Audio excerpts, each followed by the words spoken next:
My political prediction for 2023, which as we all know is a fool's game, blah, blah, blah, is that Nicola Sturgeon will not be the First Minister of Scotland by the end of this year. My perception is that she's just at the end of the road. She's done what she can do. She's just a bit done. That's it. It's not a kind of, it's not a slight on her. It's nothing. She's just maxed out. She's Devo maxed out, basically. I think I think it will be I don't think the party's capable enough actually to chop their own head off, as it were, at this point.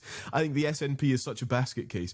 Basically, since the Salmond Sturgeon era, as we all know, they had such a grip on the party. He then left. Then it's Nicola Sturgeon. She's got some good people around her in terms of capable people, but there's nowhere near the same party discipline and sticking to the message. And there's issues like the trans issue, actually, that actually can divide the SNP as well. And so it becomes really fragmented. And I think she will just stand down and say, I've done my bit, I've done my best, I'm clocking off. It's been a long innings, basically. SNP MPs at Westminster are, of course, the living definition of turkeys voting for Christmas, because they want to do themselves out of a job as soon as humanly possible, which is fine, whatever, valid cause and all that.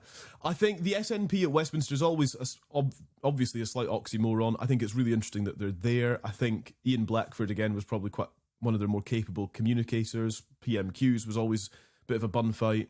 He knew how to hit the SNP sweet spot, I suppose.